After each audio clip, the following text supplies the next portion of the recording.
Look at this curious thing. A story that happened one day with me and Fernando, who is sitting here, right? I don't drive. I don't have a driver's license. I don't have a license, and I don't drive for a reason that sometimes seems strange. I don't drive because I don't like it, right? And I don't enjoy doing it. There are people who think, like you, that you don't drive. I say, I don't drive, I don't lay eggs. I don't make the radio, right? There are a series of things that I don't do in my daily life. And I don't drive. And Fernando, who is here, right? He plans the routes, places with me, and he drives. I'll never forget Mr. Fernando. If you remember, about 6 years ago, we were returning from São João to Boa Vista, a great city, almost on the border of Sao Paulo and Minas, right? On the other side of Minas Gerais. The activity ended at 9:30 p.m., but at that time there was no pandemic. And at the end, there was a book signing session for those who had books. There was a photo session, something that we, for now, cannot do. Besides, why do we all want to stay alive and well?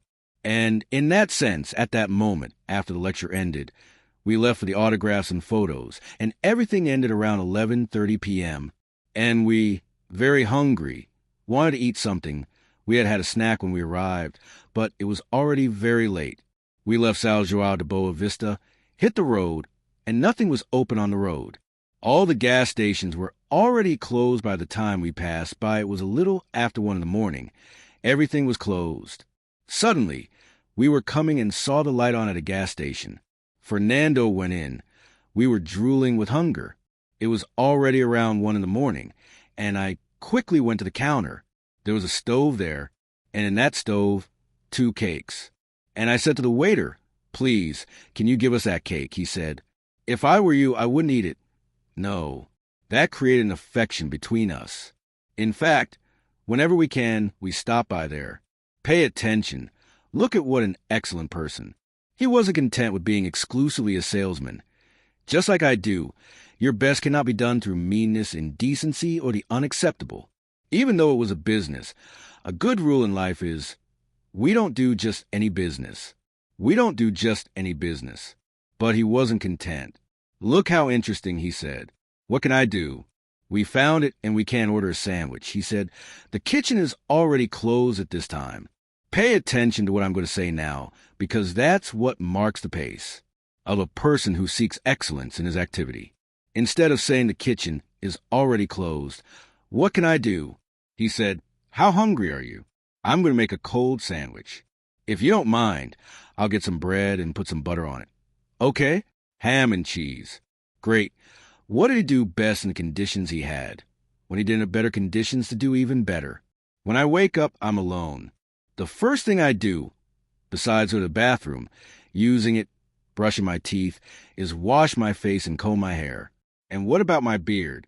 For who? There's no one there with me. Anyway, right, why comb my hair and beard? For me? You know why? Because you get used to it. No one's watching. I'm not going to make the bed. Why would I use it again at night? There are people you know who have politics in the back seat of the car. There are so many things in that seat, food waste, that an expression of it comes out the Sharia, right?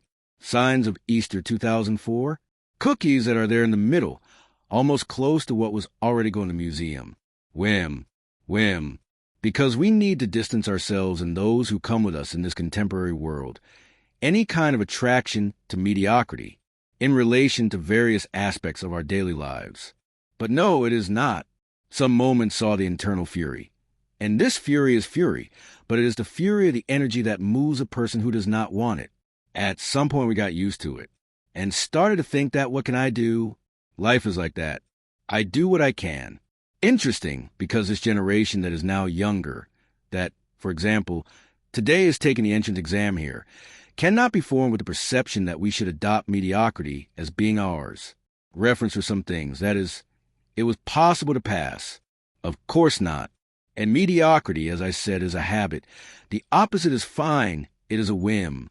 I also have a habit. When I made a comment on the radio on Friday, I remembered today the great court that works 24 hours a day is a family. Do you have social media groups with your family? Is it a night court? It works 24 hours a day without interruption. It is being evaluated judged. Not just me. Any of us is not your AA. You don't say good morning to everyone at 7 o'clock. You leave. Someone behind. It seems like a rupture of blood, but it is the same person who never looks for you, who finances nothing. My cell phone rang. Today we have caller ID.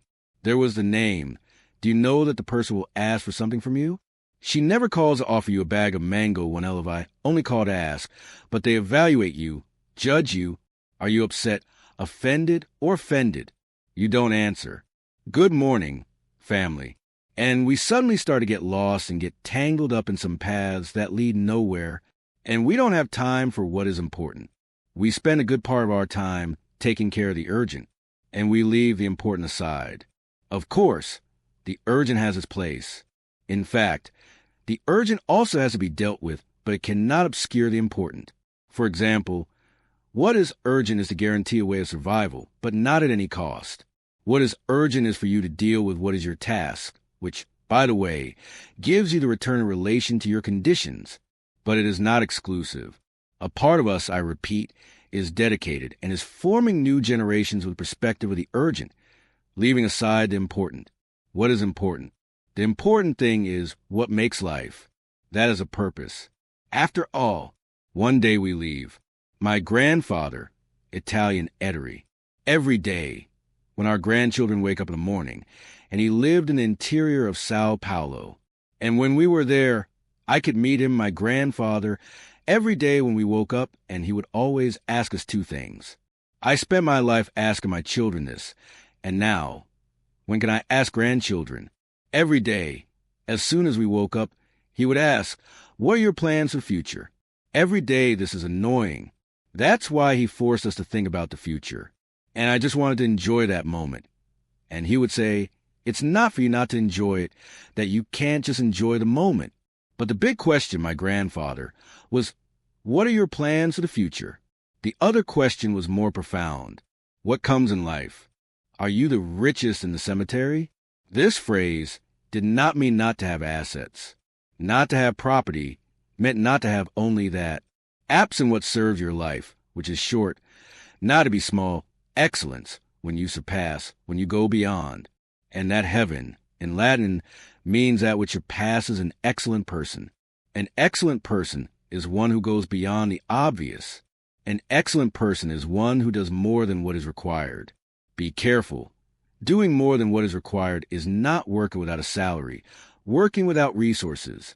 Working doing more than what is required is having the obligation as a starting point and not as a finishing point. An excellent person is one who starts from the obligation and does not arrive at the obligation. The obligation is from where you start at the beginning and not where you reach at the end.